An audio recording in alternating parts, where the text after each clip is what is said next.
Et comme convenu, nous accueillons en présence sur ce plateau Jean-François Nativel, le président de l'association Océan Prévention Réunion. Bonsoir Monsieur Nativel, merci d'être avec nous. Vous êtes de retour du Brésil où vous avez assisté la semaine dernière à une grande conférence internationale consacrée au risque requin dans la ville de Recife. C'est une station balnéaire qui a connu, comme la Réunion, de nombreuses attaques de requins. On va en parler dans un instant, mais d'abord un mot sur le changement de saison. L'hiver est en train d'arriver avec un peu d'avance. Est-ce que vous craignez, vous, qu'on ait dans les prochaines semaines une reprise des attaques ?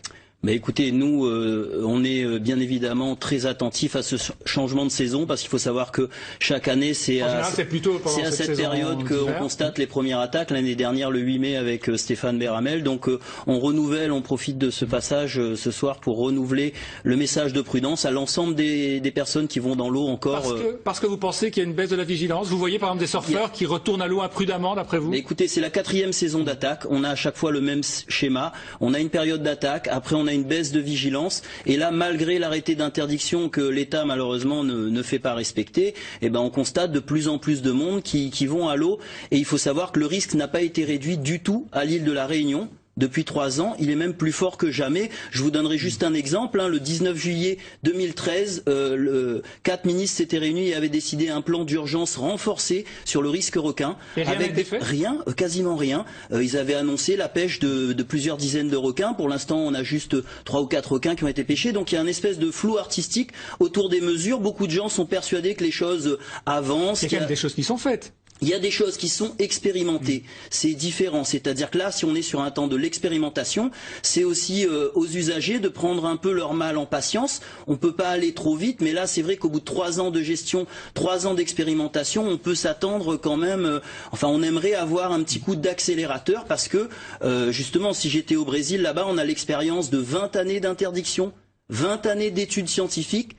Et ça nous inquiète quand même de façon importante par rapport à l'avenir. Quand vous voyez par exemple que encore ces jours-ci à l'étang salé, on installe des filets, ça vous semble être des choses beaucoup trop petites, beaucoup trop limitées par rapport à l'enjeu? On a eu l'occasion de rencontrer le chef de la police municipale de l'étang salé il y a 2 ou 3 mois on avait débattu sur les projets à mettre en place avec les acteurs sur place à l'étang salé et c'est clair qu'ils n'ont pas les moyens par exemple de sécuriser cette grande et belle plage qui fait peut-être 2 km de long. Donc là on va avoir une zone de baignade qui est déjà surveillée par des maîtres nageurs et qui va être redoublée d'un filet, mais c'est quelques dizaines de personnes qui vont profiter de cet espace et pendant ce temps on a toujours des dizaines de personnes qui sont sur des espaces non protégés. Donc nous on milite pour un plan vraiment plus général que ces petits ersatz de solutions. Jean-François Nativel, la nouvelle donne, c'est aussi une nouvelle donne politique après les élections municipales. Il y a l'élection de 2 personnalités du monde du surf et du nautisme en général, qui sont aujourd'hui conseillers municipaux. Jérémy Flores à Saint-Paul, Patrick Flores le papa à Saint-Paul.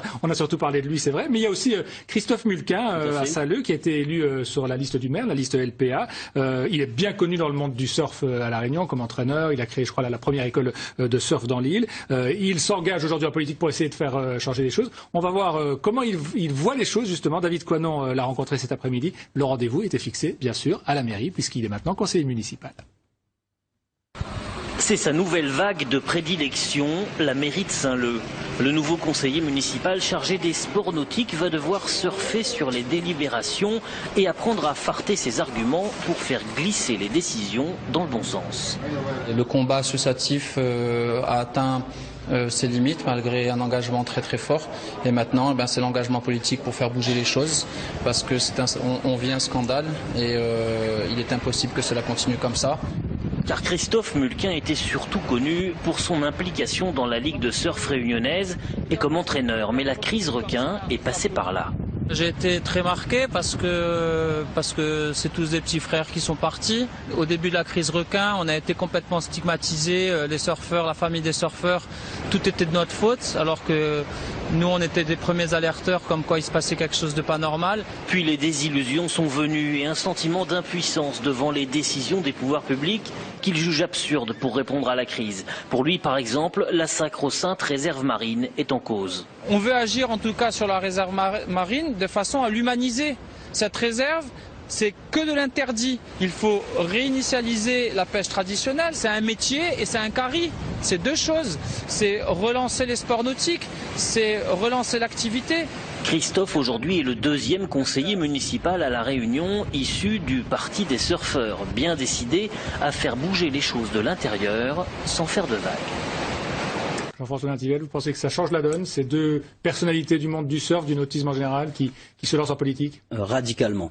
Parce qu'il faut savoir que les représentants de la mairie de Saint-Leu et de Saint-Paul sont ceux qui siègent dans différentes instances, que ce soit le conseil d'administration de la réserve marine, que les organes décisionnels sur le risque requin, que sont le C4R ou le CO4R. Donc avoir dorénavant autour de madame la sous-préfète, par exemple, monsieur Mulquin et monsieur Flores, c'est quelque chose de radicalement différent. On avait besoin d'un engagement politique de personnes du nautisme. On ne peut que saluer cette décision. Il faut savoir que le nautisme est important pour l'île de la Réunion et on ne pouvait pas concevoir continuer ainsi. Une question pour finir, vous revenez de Recife au Brésil, on l'a dit. Est-ce que vous en arrivez avec des idées neuves? Est-ce que vous avez entendu des idées qui pourraient régler le problème à La Réunion? Alors écoutez, la plupart des situations, des problématiques dans le monde ont été abordées, ainsi que celle de La Réunion. Je peux vous assurer que nous sommes à la pointe de ce qui se fait en termes d'expérimentation et d'engagement. Le dispositif Drumline, actuellement expérimenté à Saint-Paul, a été plébiscité. Même Monsieur Serré a dit que c'est le moyen le plus efficace à long terme pour sécuriser à l'île de la Réunion. Donc voilà, ça a permis de rapprocher les deux communautés, la communauté brésilienne et celle de l'île de la Réunion, qui sont les deux seules de la planète à lutter pour le partage de l'océan avec un risque acceptable. Donc c'était une grande première, parce qu'il faut savoir que le lobbying de ceux qui protègent les requins face aux attaques, dans le cadre de cette situation, il est international et c'était la première fois qu'on a pu joindre nos forces et ça a été vraiment un moment fort en émotion et en symbole en faveur d'un océan partagé et d'un avenir plus serein pour ces différentes destinations. Je tenais à préciser donc à Recife, cela fait 20 ans que la situation dure et c'est vraiment très instructif d'être sur place et de voir quelles ont été leurs erreurs et justement le combat politique. Pour vous donner une idée, 20 ans après, on a Bruno Patoja qui est l'ingénieur des pêches là-bas qui va se présenter en octobre là-bas à Recife dans le cadre des futures élections, donc pour faire bouger les choses un peu plus rapidement. Et on vous voyait sur ces quelques photos lors de ce séjour à Recife, donc qui est peut-être l'autre grande destination qui a de graves problèmes avec les requins. C'est pas les seuls d'ailleurs, parce qu'on signale également qu'il y a eu hier une annulation d'une manche des championnats du monde junior en Équateur pour cause de requins justement. Donc on voit que je tenais juste à préciser qu'il faut comparer ce qui est comparable. La situation à La Réunion est vraiment spécifique. Elle est quand même assez exceptionnelle. On compare souvent avec des grands pays comme les États-Unis ou l'Australie. C'est vraiment malhonnête ce genre de comparaison. On doit conclure. Justement, on va partir maintenant dans un des pays du surf. Je vous remercie d'avoir été avec nous ce soir.